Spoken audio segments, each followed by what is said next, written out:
You've been lied to. They told you that women want safety, that they seek soft men, gentle affection, and polite conversations. They convinced you that the secret to winning a woman's heart is becoming a nice guy, agreeable, harmless, always available. But Friedrich Nietzsche saw through this illusion over a century ago. In a world obsessed with morality and the suppression of instincts, Nietzsche stood as a prophet of the dark, primal truths buried deep beneath civilization's surface. And one of his most scandalous insights? That women are drawn not to the tamed man, but to the wild one, to the monster who walks just outside the borders of morality. Not the abusive brute, not the chaotic fool, but the man who is dangerous and in control of his danger. A man who has wrestled with his inner chaos and emerged with teeth, bared not as a beast, but as a god cloaked in the skin of one. A monster in form, but a philosopher in spirit. This video isn't about manipulation. It's about truth. The truth Nietzsche uncovered in the dance of masculine and feminine forces. In the war between instinct and repression, attraction and denial, seduction and self-overcoming. So if you've ever wondered why women chase the men who don't need them, if you felt that primal force of attraction, pulsing beneath the surface when she locks eyes with the man she knows she shouldn't want, and if you've been told to be safe when deep down you feel that safety is the death of desire, then keep watching, because the man every woman secretly desires is not a prince. He is a monster, but not the kind she fears, the kind she longs to be devoured by. And Nietzsche left us a map to that monster. You just have to read Between the Madness. Drop of Blood Part 1, Women Crave. The Dangerous Man, Nietzsche's Will to Power Unleashed. Let's begin with Nietzsche's central concept, the will to power. It's not just about dominance over others. It's deeper. It's the inner drive in all beings to expand, to intensify, to become more than they were yesterday. It's the essence of becoming rather than simply being. Now, consider what happens when a woman meets a man who radiates this will to power. A man who does not ask for approval, who does not bend to convention, who speaks with purpose, moves with force, and owns his desires with unapologetic intensity. This is not a man looking for permission to exist. He knows who he is. And Nietzsche would say, this is a man who is living beyond good and evil, not immoral, not criminal, but post-moral. He doesn't obey the herd's morality. He creates his own values. And this, right here, is the magnetic force women are drawn to but are taught never to admit. Why? Because society teaches women to say they want a man who is safe, soft, emotionally open. But attraction isn't rational. It's biological. It's psychological. It's existential.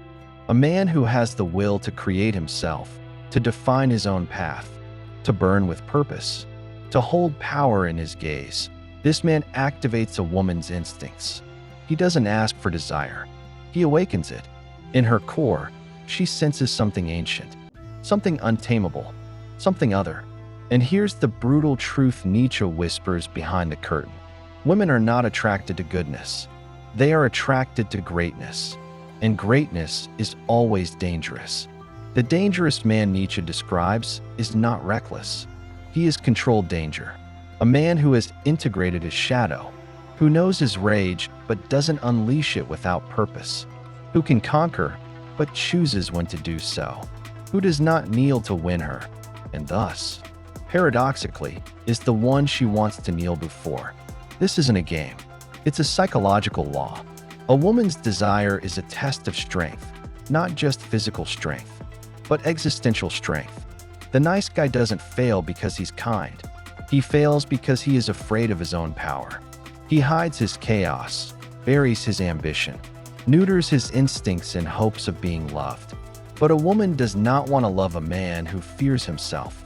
She wants to surrender to a man who has mastered himself. So when she tells you she wants kindness, give it from a place of power. When she tells you she wants softness, deliver it with teeth beneath it. Because the monster she desires is not a villain. It's the part of you you've been told to kill, the part that Nietzsche begs you to resurrect. Brain Part 2, Beyond the Herd, Why Women Despise the Good Man Deep Down. Friedrich Nietzsche hated conformity. He called it the herd mentality, the moral cage that keeps men small, polite, and spiritually neutered. The kind of man modern society breeds is not a lover. He is a bureaucrat of emotions, a checklist of safety, a drone. And guess what? This is the man who gets ghosted, who gets friend-zoned, who gets "you're such a nice guy," but because deep down, women despise the predictable. Not consciously. They may even believe they want the nice man. But instinct doesn't lie. And thus spoke Zarathustra. Nietzsche wrote of the last man, the final product of a weak, riskless, passionless culture. This man seeks comfort over greatness, peace over conflict, ease over struggle. He no longer climbs mountains, he scrolls screens. He doesn't fight dragons, he fills out HR forms. And Nietzsche warned, this man may survive, but he will never be desired. So how does this relate to women? Here's the brutal secret. Women test men not for kindness, but for strength. They throw emotional chaos not to destroy you, but to see if you crumble. They reject you not to break you, but to see if you keep walking. Because their instinct is to find a man. Who can resist them? A man not moved by validation, approval, or social pressure. The good man is often not good. He is simply obedient. He has not confronted his darkness. He fears it.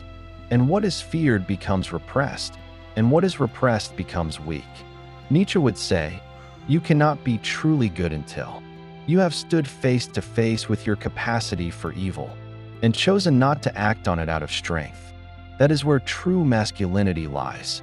That is where a woman's deep attraction is triggered, when she senses a man who could destroy, but chooses to build, who could seduce, but remains detached, who could dominate, but instead leads. It's not about being toxic. It's about being complete. The man who cannot be dangerous is not virtuous. He is harmless. And women do not desire the harmless. They may like them. They may praise them, but they don't lust for them. So if you've been the good guy, the safe option, the shoulder to cry on, understand this. You were not rejected because you lacked love. You were rejected because you lacked depth. And depth comes from facing the monster within, not burying it. Nietzsche doesn't ask you to become evil. He asks you to become whole, to stop cutting off the parts of you that don't fit into society's mold. Because somewhere inside you is the monster she secretly wants. And he's not there to hurt her. He's there to wake her up. Part 3. The shadow she wants you to reveal, but never control her with. Carl Jung gave us the term, the shadow, but Nietzsche lived it. Long before Jung, Nietzsche was already exploring what happens when a man represses. His darker instincts, his rage, his lust, his hunger, his will to power. Society calls it morality. Nietzsche called it spiritual castration. And here's the truth that most men never realize. A woman does not fear your shadow. She fears your inability to face it. The men who creep her out are not the strong, intense, emotionally grounded types.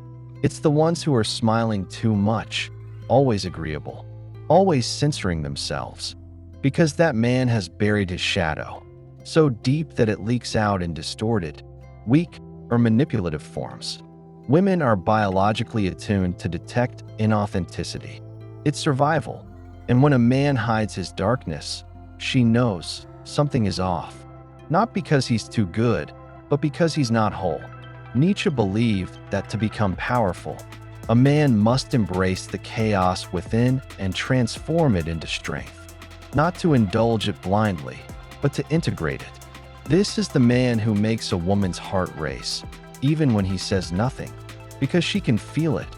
He has something inside him that's raw, unsanitized by society, real. But here's the razor's edge. She wants to see your darkness, not to be controlled by it, but to feel the danger of it. Women test this in subtle ways. They push emotional boundaries. They create drama. They provoke you not because they hate you, but because they want to know. Is there a lion under the skin of this man? Or just another sheep pretending to roar? The dangerous man, the Nietzschean monster, does not explode in rage. He doesn't become possessive. He doesn't threaten or chase. Why? Because his shadow is mastered. His monster is caged, but not forgotten. He doesn't let society neuter it, and he doesn't let women manipulate it. This paradox is crucial. If you suppress your shadow, you become weak. If you worship your shadow, you become abusive. But if you master it, you become irresistible. A walking contradiction of control and danger, passion and discipline. The exact energy that makes a woman's breath catch when she walks past you. Because when a woman meets a man who's not scared of his darkness, she knows. This man cannot be manipulated. This man cannot be dominated. And most importantly, this man can lead her into her own shadow, where the deepest forms of intimacy and surrender reside. Nietzsche never said to become a beast. He said, become who you are. And that includes the parts you were told to kill. High Voltage Part 4. The Seduction of the Übermensch. Why she wants the man who doesn't need her. Nietzsche's concept of the Übermensch, the overman, isn't just about intellect or status. It's about self-overcoming. A man who rises above herd morality, who creates his own values, who lives not for approval, but from an inner flame that cannot be extinguished. Now ask yourself, what does that man look like in a relationship? Does he beg for attention? Does he send double texts, wondering if he upset her? Does he put his entire identity in how much she loves him? Absolutely not. The Übermensch is complete in himself.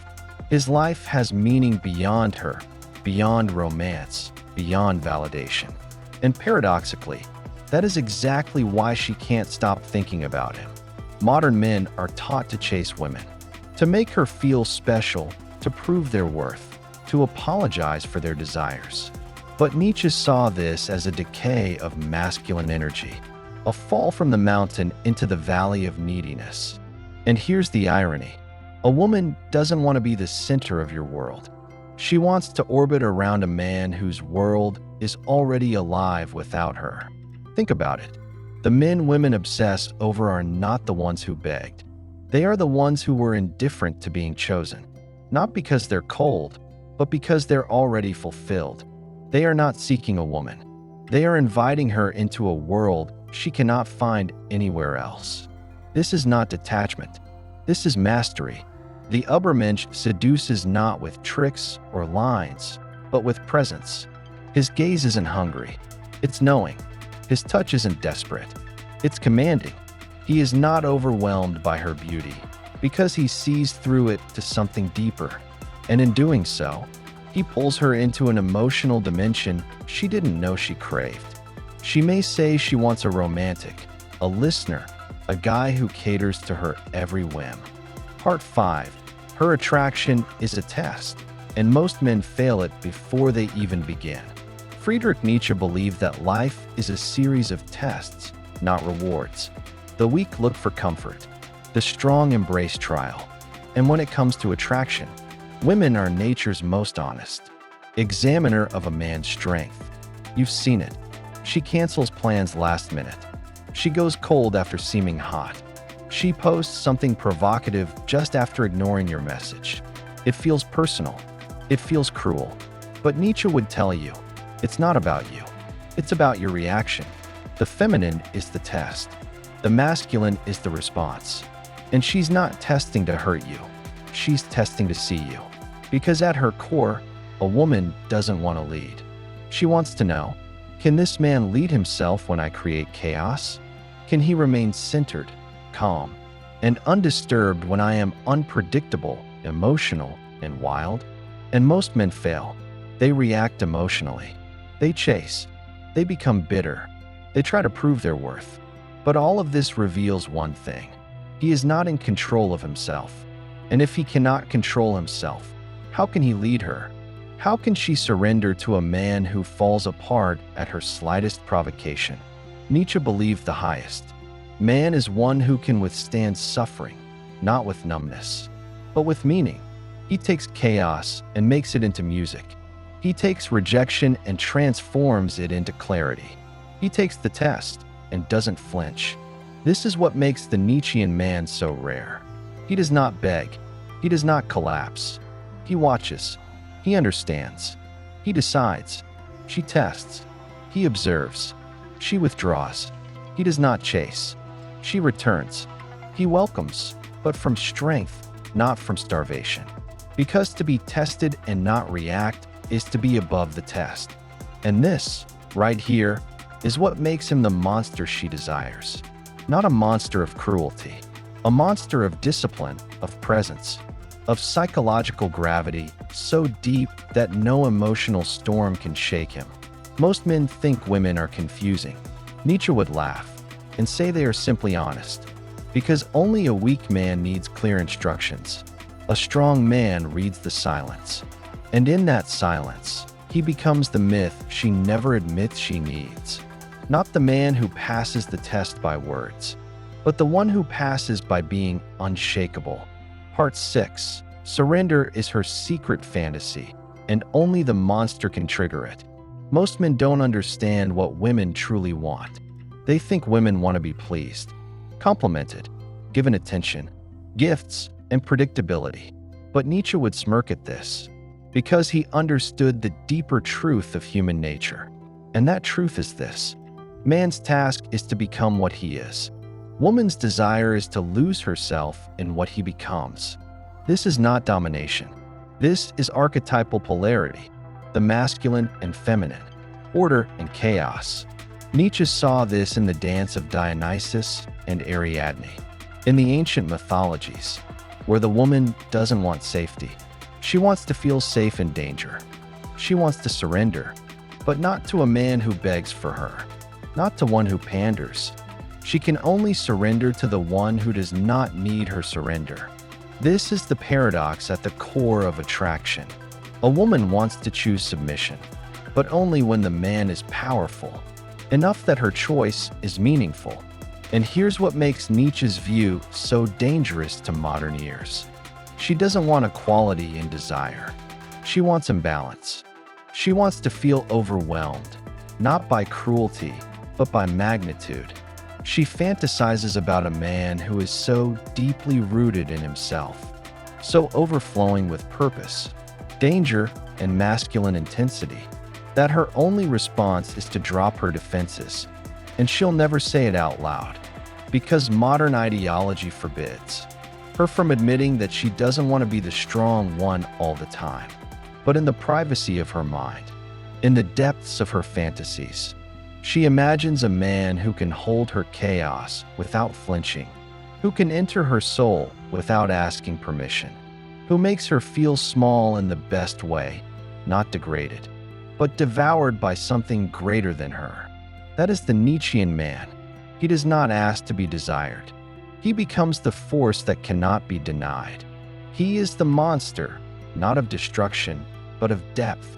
Women want a man who doesn't need them to feel whole, because then she knows she can surrender fully.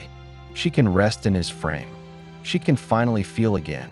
And only the man who has faced the abyss, who has burned in his own chaos and risen with a calm flame, only he can be that grounding presence. Part 7. The monster is not the villain. He is the liberation. She can't speak of. What if everything you've been taught to suppress, your intensity, your ambition, your sexuality, your indifference to approval, was never the problem? What if it was the key? Nietzsche understood something most modern thinkers refuse to accept. That truth is not what makes us comfortable. It's what makes us burn. And women, whether they know it or not, are not attracted to comfort. They are attracted to truth. The man who tells the truth of his soul. The man who does not hide. The man who dares to exist fully, even if that makes him monstrous to others. In her heart, a woman isn't drawn to the villain because he's bad. She's drawn to him because he's unapologetically himself, because he doesn't wait for permission, because he takes risks, because he makes no compromises with life. That energy, that raw existential power, is what she calls the monster. But Nietzsche would say, that's just the man who refused to die for society's approval. He isn't cruel. He isn't manipulative. He simply doesn't need the mask that other men wear. And when a woman meets that kind of man, a man who speaks with gravity, who moves with purpose, who sees her without falling for her illusions, she feels something. Ancient awaken. She can't explain it. She'll say he's different. He has a presence. He makes me feel something I can't describe. And what she's trying to describe is the freedom she feels when she doesn't have to lead, perform, or control. The freedom she feels in being seen by someone who cannot be seduced by her surface. The freedom of not needing to act strong, because she finally met someone stronger. This is what Nietzsche meant by the Übermensch. A man beyond rules, beyond resentment, beyond the need to be liked. And while the world fears him, women dream of him, not in daytime fantasies, but in midnight thoughts, in the quiet places where honesty lives. He is the monster she secretly desires, not because he is bad, but because he is real. Become the monster, not to destroy her, but to set her free. Let's bring everything together. You've been told to hide your edge, to smooth out your roughness, to become agreeable, compliant, and soft for her. But Nietzsche saw that this is a trap, not just for men, but for women too. Because when the masculine dies, so does the feminine. When men become safe, women become anxious. When you deny your danger, she denies her desire. What women are aching for in silence is not another man who says, I'll do anything for you. They want the man who says, I don't need anything from you, but I choose you if you can handle the fire. They want a man who has burned in the fire of his own self-transformation, who has stared into the abyss, not to escape it, but to conquer it, who has sharpened his will, mastered his emotion, and silenced his need for approval. This is not about becoming toxic. It's about becoming total. Total in power, total in control, total in presence. When you walk this path, the Nietzschean path, you stop chasing. You stop explaining. You stop negotiating your value. Instead, you become the flame, the force, the monster, not in the eyes of those who fear truth, but in the eyes of the woman who has been waiting her entire life to submit to something real. She will never say it out loud. She will never admit it to her friends, but her body knows. Her eyes will tell you. She is not yours because you were nice. She is yours because you became the man who doesn't need her. So take this seriously. This isn't about tactics. It's not a seduction trick. This is metaphysical transformation. Become the monster, not to destroy her, not to manipulate her, but to awaken her, to liberate her, to finally give her what every test, every silence, every rejection was trying to say. I want a man strong enough to lead me, not because he said the right words, but because his very existence is a sword against the world's weakness. Become that man, and you'll never chase desire again. Desire will chase you.